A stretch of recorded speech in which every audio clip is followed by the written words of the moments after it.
AP అసెంబ్లీలో తిరుమల లడ్డులో కల్తీ నెయ్యిపై చర్చ జరుగుతోంది. ఈ చర్చను దేవాదాయ శాఖ మంత్రి ఆనం రామనారాయణ రెడ్డి ప్రారంభించారు. తిరుమల వెంకటేశ్వర స్వామి ప్రసాదంపై చర్చించడం దురదృష్టకరమని అన్నారు ఆనం. ఏఆర్ డైరీ కల్తీ నెయ్యి సరఫరా చేసిందన్న ఆరోపణలపై వివాదం మొదలైందన్నారు. 2014 నుంచి టీటీడీ ఈ టెండర్ల ద్వారా నెయ్యిని సేకరిస్తోందని చెప్పారు.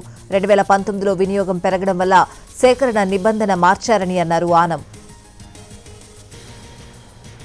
ఇప్పుడు నో కాస్ట్ కాఫ్ సిరప్ తో 60 రూపాయల విలువ గల ఇన్హేలర్ పూర్తిగా ఉచితం. దెబ్బకి దగ్గు జలుబు మాయం.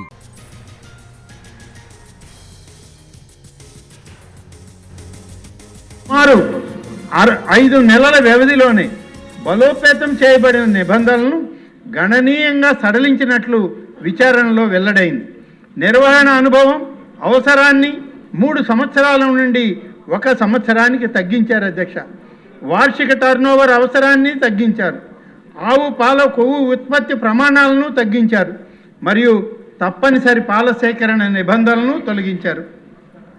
సమగ్ర అధ్యయనం, క్షేత్రస్థాయి పరిశీలన లేదా సాంకేతిక సమర్థన లేకుండానే ఈ సడలింపు చేయడం జరిగింది. తగిన మౌలిక సదుపాయాలు, పాల సేకరణ సామర్థ్యం మరియు నిజమైన నెయ్యి ఉత్పత్తిలో అనుభవం లేని ప్రైవేట్ డైరీల ప్రవేశానికి ఈ సడలింపు దోహదపడిందని సిట్ గమనించింది అధ్యక్ష.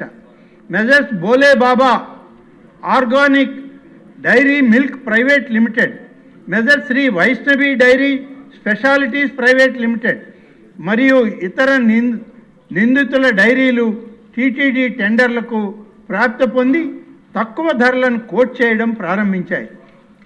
భాగస్వామ్యాన్ని పెంచడం లక్ష్యంగా పేర్కొన్నప్పటికీ బిడ్డర్ల సంఖ్య గణనీయంగా పెరగలేదు. ఈ సడలింపు కొన్ని నిర్దిష్ట సరఫరాదారులకు మాత్రమే అసమానంగా ప్రయోజనం చేకూర్చిందని సూచిస్తూ ఉంది. ఫిబ్రవరి 2020